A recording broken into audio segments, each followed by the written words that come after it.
नौकरी लेने के बजाय अगर बहन की शादी के चक्कर पे अगर मैं नौकरी में लग गया, तो मैंने उनसे बोला था पापा मुझे 3 साल समय दीजिए, दिल्ली जाना बहुत ही महंगा होगा, तो मैं चेन्नई में पढ़ाई करूंगा, महीने का 2,500 रुपये दीजिए, कमरे में रहने का, खाने पीने का, किताबों का, 5 टी-शर्ट, 5 शर्ट्स, एक स्टेप चेयर, एक छोटा सा पैड, इतनी थी अपनी संपत्ति।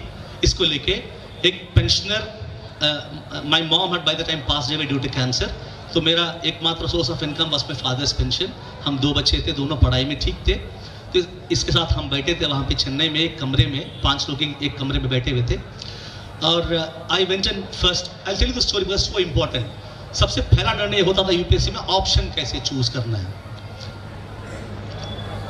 तो मैंने वहाँ पे पुराने क्वेश्चन बैंक पूरा इकट्ठा किया था, और जो लिस्ट ऑफ ऑप्शंस थे उनमें से मेरा पसंद का ऑप्शन पूरा टिक किया, 7-8 ऑप्शन टिक किया। बोले सोशियोलॉजी, मैं इंजीनियरिंग का आदमी हूँ, तो लोगों ने मुझे बोला कि इंजीनियरिंग कर लो, मैथमेटिक्स ले लो, तुम तो तेज हो, कर लो। मुझे लगा मैं बोर हो चुका इंजीनियरिंग से, मैं कुछ ऐसे पढ़ूंगा ह्यूमैनिटीज सब्जेक्ट जो मेरे लिए फ्यूचर में काम आएगा, क्योंकि I had always been interested in learning humanities. तो मैंने हिस्ट्री एज ऑप्शन चुना था। तो मेरे सारे रूममेट्स मुझे बहुत डराए और बोले हिस्ट्री स्कोरिंग ऑप्शन नहीं है, तो फेल हो जाएगा हिस्ट्री लेगा तो मैंने पूछा लॉजिकली यार, कोई ऑप्शन जब आदमी स्कोर करता है तो स्कोर मिलता है, इस स्कोरिंग ऑप्शन नाम की चीज होता क्या है? तो बोले नहीं इसमें कम मार्क मिलते हैं। मैं बोला don't know, I don't think so, I will break tradition if necessary. हो सकता है कि मैं हिस्ट्री में टॉपर ही बन जाऊं, लेकिन मैं अड़ा हुआ बोला कि चूंकि मुझे इंटरेस्ट है इसलिए मैं हिस्ट्री लूंगा। तो इसके पीछे एक फिलोसॉफिकल रीजन था। वो रीजन ये था, पढ़ाई हमेशा इच्छा से होती है, इष्ट से होती है, कष्ट से नहीं होता है। जो भी पढ़ना है उसको इष्ट से पढ़ना है, कष्ट से बिल्कुल नहीं पढ़ना है। क्योंकि आपको लगता है कि कष्ट से कुछ बन जाए, पैसा आ जाए या पावर आ जाए, आपकी जिंदगी उतना अच्छा नहीं होगा, you won't feel happy on a day to day life. हमेशा बोलता हूं, if a person's profession and his passion is the same, he और she is the most happiest person in the world. अगर आपका गिटार बजाना अच्छा लगता है और आप गिटारिस्ट बन गए, उससे ज्यादा बेस्ट चीज क्या हो सकता है जिंदगी में? अगर आप लेखक बनना चाहते हैं और लेखक ही बन गए, that saves your life for the rest of your life. So एक तरीके से आपको इश्क से पढ़ना। तो मैंने बोला मुझे हिस्ट्री में काफी रुचि है और मैं इस कंट्री की हिस्ट्री जानना समझना चाहता हूं, because today past decides your present, so I have to know my past, so I wanted history as an option. तो I took history as an option and you won't believe, उस कमरे से वहां पे करीबन 10-12 लोग हुआ करते थे, दोनों ऊपर नीचे मिला के। मैं सबसे लास्ट आदमी था उस कमरे में जो यूपीएससी थे। मेरे पहले वाले, उसको हम लोग डीआर बोलते थे, डीआर दिल्ली रिटर्न। जो दिल्ली रिटर्न लोग बाकी सब लोगों को ज्ञान देते थे, बोले कैसे पढ़ना है, क्या ऑप्शन लेना है, क्या नहीं करना है, कितने घंटे पढ़ना है, ये सब डिक्शन देते, सुनाते थे हम सब लोग को। हम उनको भैया भैया बोल के उनके आगे पीछे घूमते रहते थे। तो ये सारे डीआर ने मना किया कि हिस्ट्री नहीं लेने का।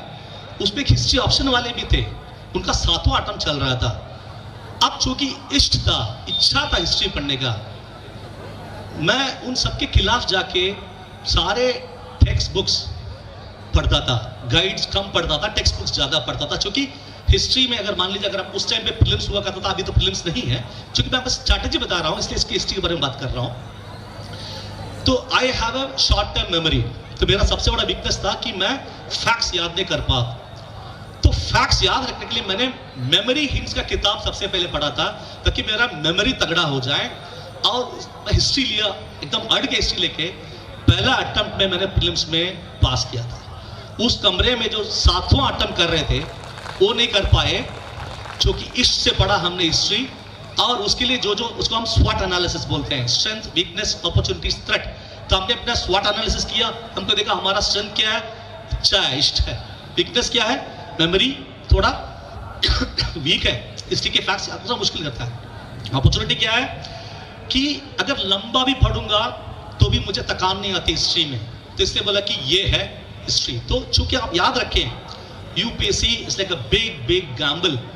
हमारे टाइम पे, अभी तो सीट्स बढ़ गया है, हमारे टाइम पे जैसे मेरे बैच का 2005-06 का 360 या 90 ऑड वैकेंसीज थे।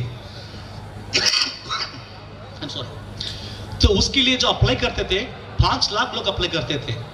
फाइनली 3.5 लाख के आसपास एग्जाम लिखते थे। उनमें से 5000 प्लस लोग जो है वो मेंस में चुने जाते थे। 3-3.5 लाख से 5000, उस 5000 से 1200 लोग जो है चयन होते थे इंटरव्यू के लिए। उन 1200 में से चुन के जो 360 लोग बनते थे वो सिविल सर्विसेज की एंट्री मिलता था। उन 360 में जो सबसे टॉप 100 है वो जाते थे अपने पसंदीदा सर्विस में, आईएएस में, आईएफएस में, आईपीएस में, फिर उसके नीचे लाइन में बाकी सब शुरू होता था। तो आपकी फिल्टर प्रोसेस जो है 5-3.5 लाख 5,1200 से 360 से 100 में आना है, तो बहुत ही डिफिकल्ट प्रोसेस है। तो सब लोगों को जो है वो मिलना मुश्किल भी है, तो इट्स अ गैम्बल इन अ वे। तो जब आप ये गैम्बलिंग करते ही हैं तो आपको ये क्लियर होना चाहिए कि भाई कैसे करना है, वो बहुत ही दिमाग में, और ये लॉन्ग टर्म गेम है, ये दिमाग पे क्लियर बैठना है। ऐसे नहीं कि आ गए और 2 साल में बन गए आईएएस, अपने खुद की जिले में कलेक्टर बन के आए जैसे कि मूवी में दिखाते हैं, जो कभी हो ही नहीं सकता। तो सबसे पहले आप रियलिटी समझ लें कि ये बहुत बड़ा गैम्बल है। इसलिए आप अपने बैकअप का कोई करियर, जैसे मैंने इंजीनियरिंग किया था in spite of having an UPSC dream, because I knew कि 3 साल में अगर नहीं हो पाएगा, मैं अपने बाप को ये बोल के निकला था कि पापा अगर 3 साल के बाद मैं अगर आपके हाथ से अगर एक चवन्नी पैसा मांगूंगा तो मुझे खड़े होकर जूते मारो, ये बोल के निकला था अपने घर से। आई हैड दैट कॉन्फिडेंस कि अगर नहीं कर पाया तो अपने खुद की नौकरी कर लूंगा इंजीनियरिंग के बेसिस पर, बहन की शादी के लिए पैसा इकट्ठा कर लूंगा, वो मेरी जिम्मेदारी है, और यूपीएससी करूंगा ही करूंगा। और luckily I think with in 3rd year 2nd attempt में मेरा IRS इनकम टैक्स में 5 में निकल गया था, और I proved my promise to my father, मैं जूठा नहीं खाया। तो ये बेसिकली आपको ये समझना चाहिए। बहुत लोग बोलते हैं पहले अटेम्प्ट में ऐसे निकाल लेंगे, no, UPSC is a clear long term goal, और वो एक तरीके से तपस्या है। हम लोग क्या करते थे, I didn't go to any coaching class, हम एक तरीके से स्वयंभू है। हम सिर्फ पुराना क्वेश्चन बैंक उठाएं और उसको लेके हमने पैटर्न देखा, भाई कैसे उसमें इस तरफ टेक्स्ट बुक्स था, इस तरफ क्वेश्चन बैंक था, हमने एक पेपर शीट लेके निकालना शुरू किया कि भाई ट्रेंड क्या है, पैटर्न क्या है, how are the questions being asked in prelims and mains. उसके बाद अपना स्ट्रैटेजी बनाए, अपना ओरिएंटेशन बहुत क्लियर किए। यूपीएससी तैयारी के लिए सबसे पहला चीज इंपॉर्टेंट है कि ओरिएंटेशन क्या है वो क्लियर रहे।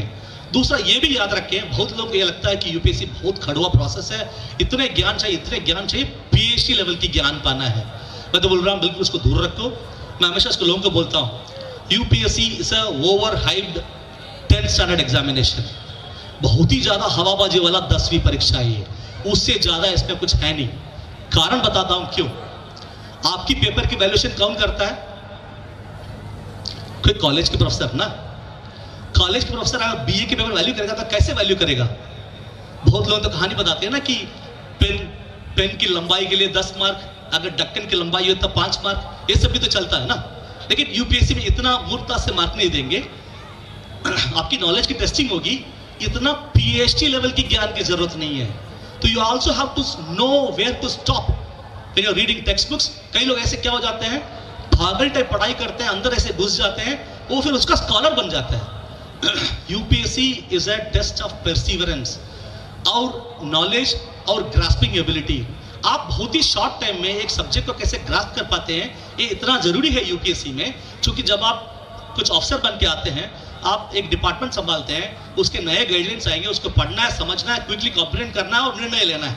तो ये आपके comprehending ability, decision making ability, आपके परसिवरेंस, ये आपके leadership skills as a total, इसको नापने का परीक्षा है। सिर्फ आपकी एकेडमिक स्किल्स को नापने की परीक्षा बिल्कुल है ही नहीं।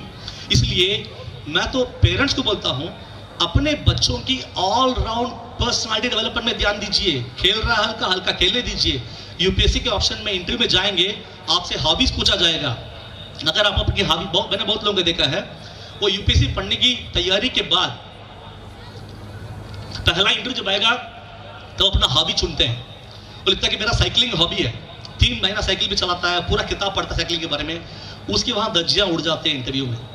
आई नो ए पर्सन जिन्होंने लिखा गार्डनिंग मेरा ऑप्शन है, और एक ऐसे तगड़ा शख्स बैठे हुए थे वहां पीस इंटरव्यू में, उन्होंने उनको हाथ पकड़ा और बाहर लेके गए और बोले अच्छा ये 4 पौधे को आइडेंटिफाई करो, उसकी वही धज्जियां उड़ गई। तो यार जब आप आपकी ओवरऑल पर्सनालिटी इस लीडरशिप पोजीशन में आने के लिए तैयार नहीं है, आपको लगता है कि सिर्फ एकेडमिक ज्ञान से आप यूपीएससी तय कर दोगे, पार कर दोगे, वो बिल्कुल वहां उचित नहीं होगा, क्योंकि there's a process called interview also, जहां पर आपका ऐसे स्क्रीनिंग होती है।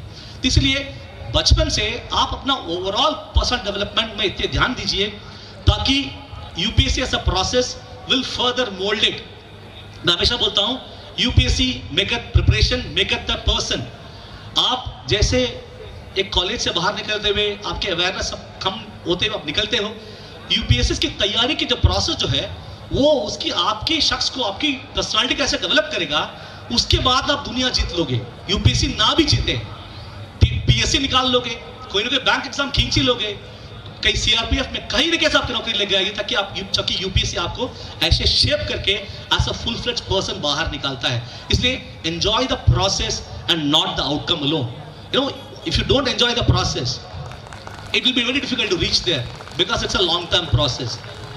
और प्रोसेस एंजॉय करने का तरीका वही है, इश्क से पढ़ो, कष्ट से बिल्कुल मत पढ़ो।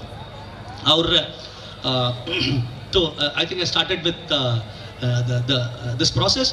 तो right from selection of options, have an independent mind of your own, and text books ज़्यादा पढ़ने से क्या होगा, आपकी जो ओवरऑल ओरिएंटेशन है वो बहुत ही क्लियर होगा।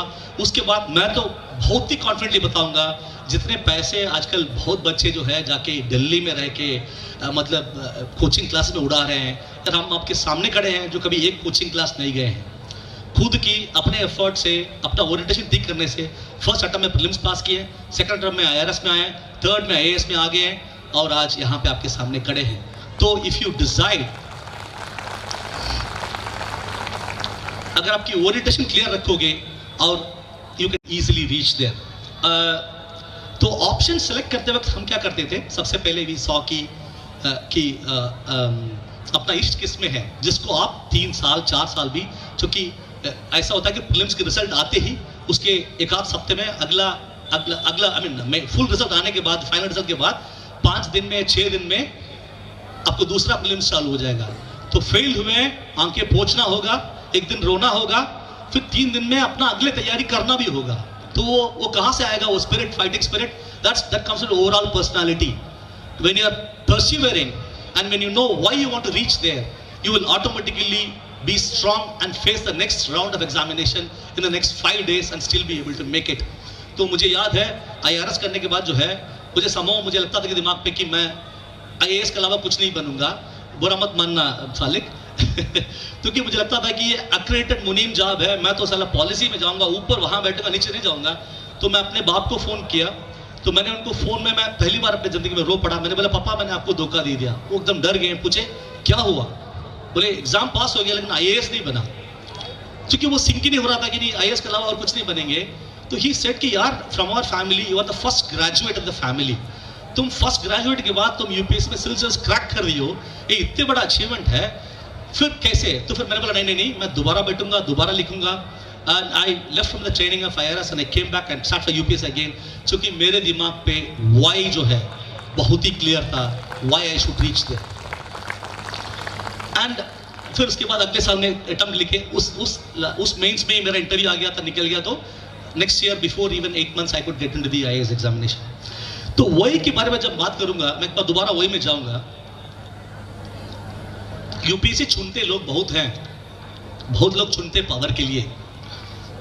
हमारे यहाँ तमिलनाडु साउथ इंडिया में जो है, I don't know should be the same with rest of the country also, दौरी बढ़िया मिलता है।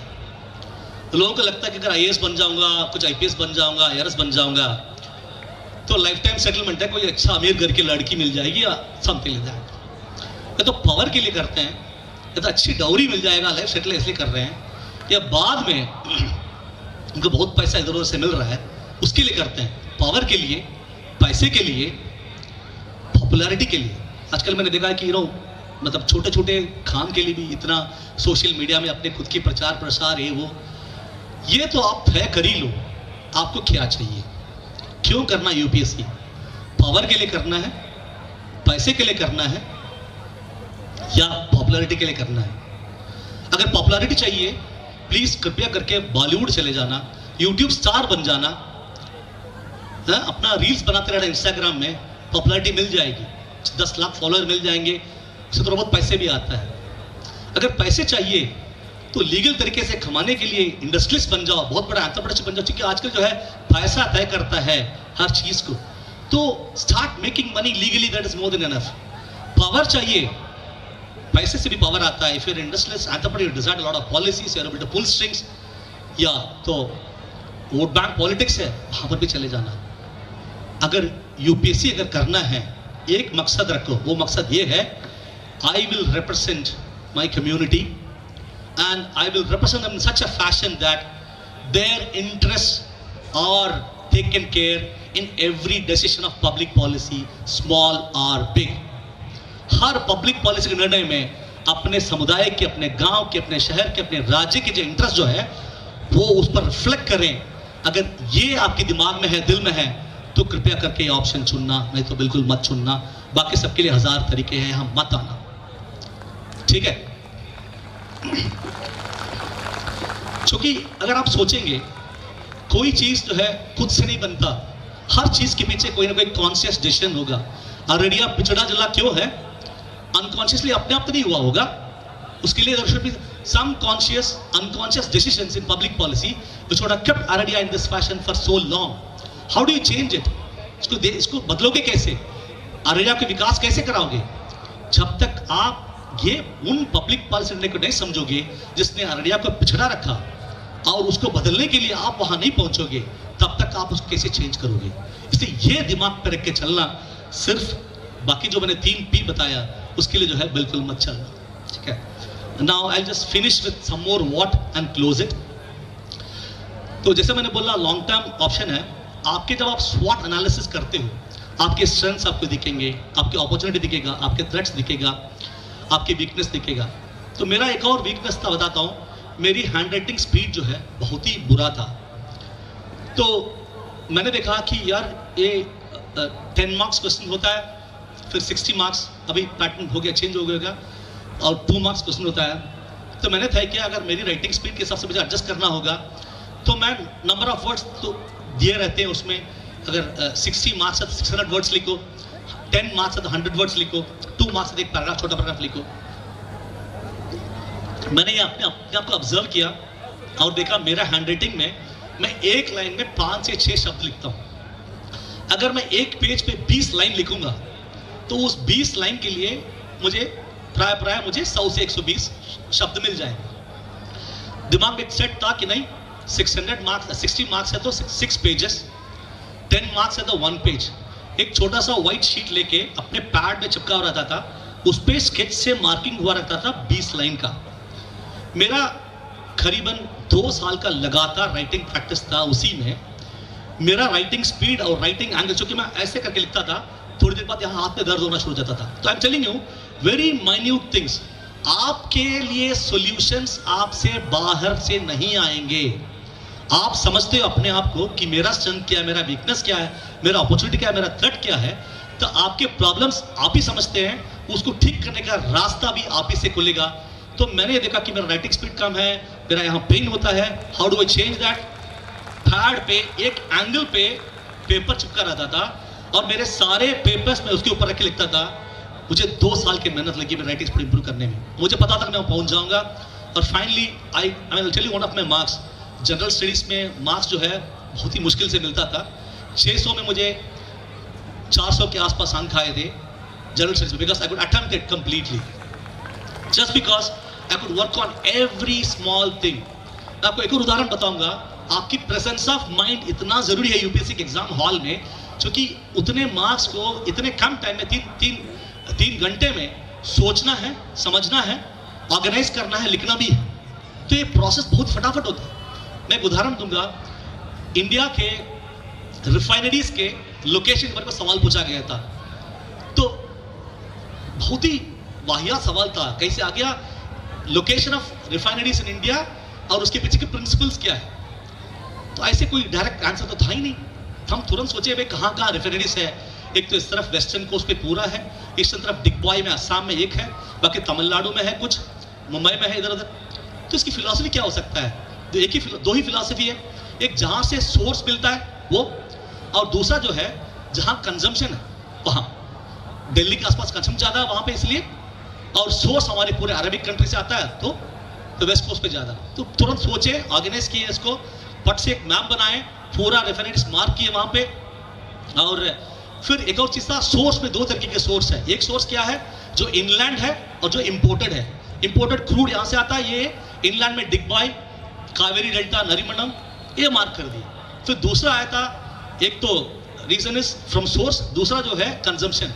तो हमने उसमें HBJ पाइपलाइन का डायग्राम बनाया और दिखाया। 10 मार्क का बहुत तगड़ा क्वेश्चन बना जनरल स्टडीज में, just because of your presence of mind. तो कि उस जगह पर आपको बिल्कुल डरना नहीं चाहिए। या ऐसा है यूपीएससी एग्जाम, चाकू ले जाओगे लड़ने के लिए, वो तलवार लेके आएगा, तलवार लेके आएगा तो मशीन गन लेके आएगा, मशीन गन लेके जाओगे वो बहुत बड़ा कैनन लेके आएगा। सवाल तो ऐसे ही आते हैं। तो बिल्कुल यूपीएससी में you will have to be the last man standing and fighting. कभी डरना नहीं है उस एग्जाम हॉल में। आपको उसके बारे में कुछ तो कुछ चीज पता है ही, बचपन से पढ़ते आ रहे हैं, कहीं ना कहीं उसको ज्ञान कुछ तो होगा ही। उसको उस जगह पर सोचो, प्रेजेंस ऑफ माइंड रखो, तुरंत फटाफट ऑर्गेनाइज करो, उसको बढ़िया प्रेजेंटेशन करो, आपको मार्क मिल जाएंगे। तो ये जो डर है ना, एग्जाम की डर, यूपीएससी की डर, इसको बिल्कुल दूर रख के एग्जाम को बिंदास जो है अपने पेन ऐसे घुमाते हुए कॉन्फिडेंटली चलना।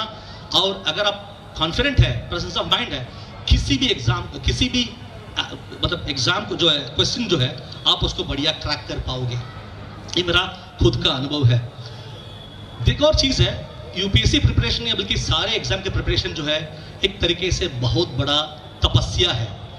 आपको आपके सारे जो डाइवर्शंस है आपके यहाँ पे, इंस्टाग्राम बोलो, फेसबुक बोलो, हम तो उस जमाने के लकी हैं जो एक आर्कुट बस हुआ करता था, बाकी कुछ था भी नहीं। उसको भी साइबर कैफे जाके 20 रुपये एक घंटे के प्रति देंगे तभी अपन देख पाते थे। हमारे पास किताब के अलावा कुछ था नहीं, ठीक है। तो हम एक तरीके से डाइवर्शंस कम के ज़माने में आ गए। आपके टाइम में तो इतने डाइवर्शंस हैं, आप उनसे बच के एक तपस्या के रूप में कैसे एक दिन में 16 घंटा बैठ के उस पर अपने आप को रगड़ोगे, तभी आप उसको जो है अचीव कर पाओगे।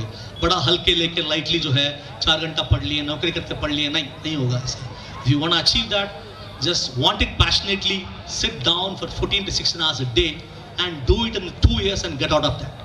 2 साल 3 साल करके बाहर निकलो।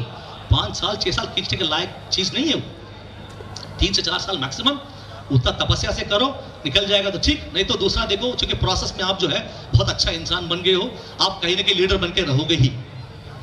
और मैंने जो बोला था, एजुकेट, ऑर्गेनाइज, एजिटेट, रिप्रेजेंट, वो सिर्फ इन 2 चीज में नहीं है। There are so many options. कल आपके सामने बहुत से शख्स जो है आपको, जैसे कि लॉयर के प्रोफेशन के बारे में, बहुत सारे प्रोफेशन बारे बताए गए थे। तो आप उनमें से कहीं पर लीडर बन जाओ। The whole idea is to become leaders in different sectors, not only crack UPSC, and in this process you will become a leader anyway. That is what is more important. I think I already spoken a lot. मैं तो अभी आपसे विदाई लूंगा। और इस मौके के लिए मुझे बहुत बहुत धन्यवाद। मुझे बोला गया कि एक ओपन हाउस रखेंगे, सवाल जवाब भी कर लेंगे अगर जरूरत पड़ने पर। शैल आई कीप इट ओपन रखें, अगर किसी को सवाल है तो उसको जवाब दे देते हैं, ठीक। तो इस मौके के लिए छाव फाउंडेशन को, Salik you are very dear to my heart. I came just because you invited me, है ना। तो thank you so much for the opportunity and